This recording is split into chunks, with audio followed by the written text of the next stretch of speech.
8 augustus was Earth Overshoot Day. Kun je daar iets over vertellen?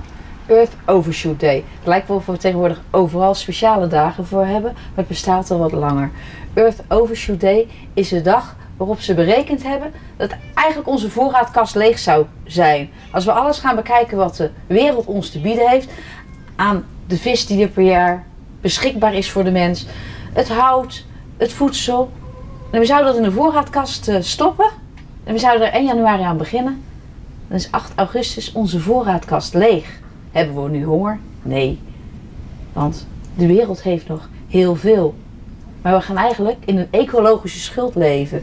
En we moeten eigenlijk proberen die dag niet op 8 augustus, maar in december te moeten laten eindigen. Maar de laatste jaren is die voorraadkast steeds sneller leeg. Dus Earth Overshoot Day is de dag dat de draagkracht van de wereld eigenlijk overslaat. Dus het heeft ook iets met duurzaamheid te maken? Ja, als wij duurzamer zouden leven, dan doen wij langer met onze voorraadkast. Want duurzaamheid, dat draait om 3 principes. Want mensen denken als duurzaam, oh dat is duur. Nee, duurzaam, dat gaat erom dat er genoeg is voor iedereen, voor nu en in de toekomst. We zien dagelijks berichten dat er van alles wordt ondernomen om duurzaamheid te bevorderen. Maar tegelijkertijd komen er milieurapporten uit waaruit blijkt dat het helemaal niet zo goed gaat met de aarde. Wat moet er eigenlijk gebeuren? Ik zei net, als je over duurzaamheid hebt, heb je het over genoeg voor iedereen en voor altijd. Dat is het basisprincipe. Maar wij gaan pas goed zijn voor een ander als we er ook geld aan verdienen. Daarom moet je, als je denkt aan duurzaamheid, ook denken aan het moet sociaal verantwoord zijn, ecologisch, hè? Maar ook economisch. En dat is denk ik het hete hangijzer. We willen er uiteindelijk, mensen willen er best ergens geld in investeren, maar willen er ergens iets aan verdienen. Ik denk dat dat nog het grote probleem en de grote uitdaging is. Is daar ook een oplossing voor? Is er een oplossing voor? Moeilijk. Ik denk dat iedereen zijn klein steentje bij kan dragen en zo bouwen aan een betere wereld. Niet alleen voor ons, maar ook voor onze kinderen.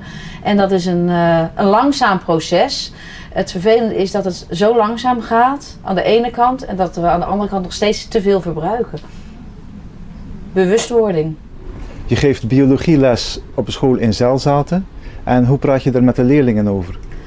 In België is het in het leerplan, dus wat de leerlingen moeten leren, al heel veel plaats ingenomen voor duurzaamheid, ecologische ontwikkeling en onze ecologische voetafdruk. Nu zijn de Nederlanders het langste volk van de wereld, maar onze ecologische voetafdruk is niet de grootste.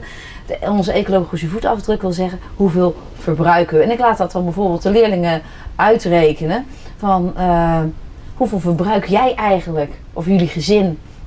En dan denken ze meestal dat ze heel milieubewust bezig zijn en dan valt het meestal heel erg tegen.